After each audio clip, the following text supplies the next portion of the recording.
أعوذ بالله من الشيطان الرجيم.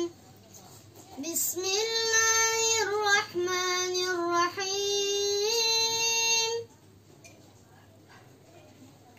يا أيها الذين آمنوا لا تقولوا راعنا وقولوا انظرنا واسمعوا وللكافرين عذاب أليم.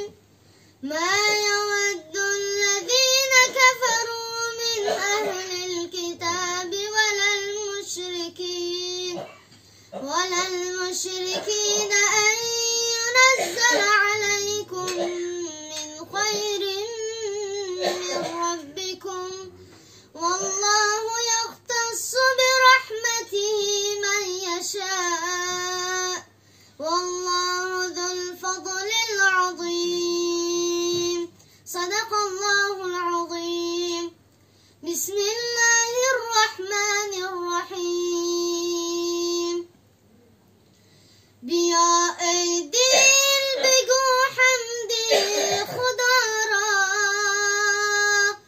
درودی به عدد مر مصطفی را، درودی به عدد مر مصطفی را.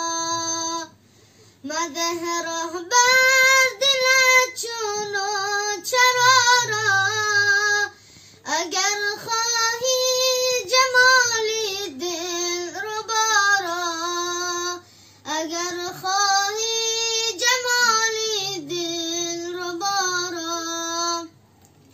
که تا از غم نرزد استخوانم، از این گفتار دم غافل نمانم، از این گفتار دم غافل نمانم.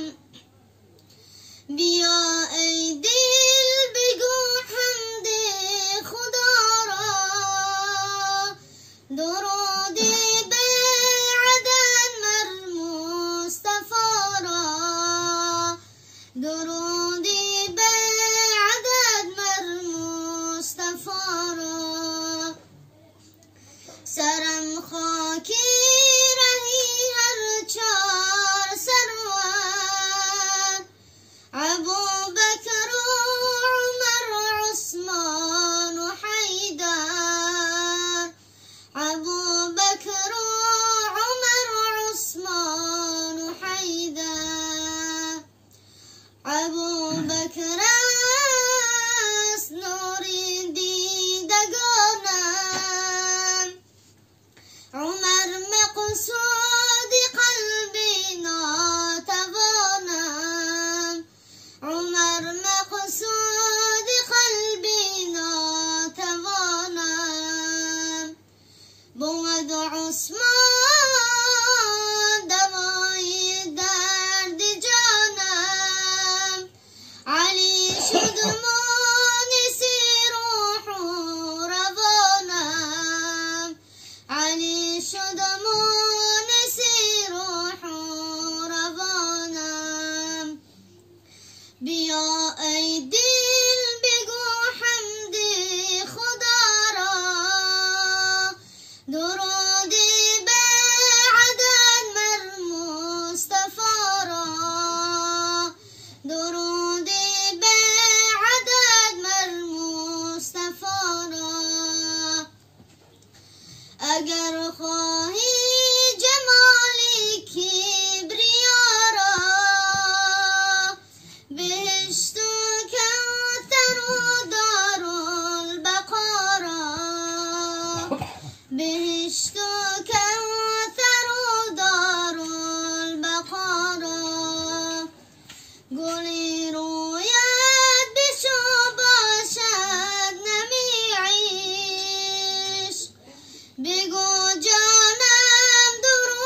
وبارك عليه.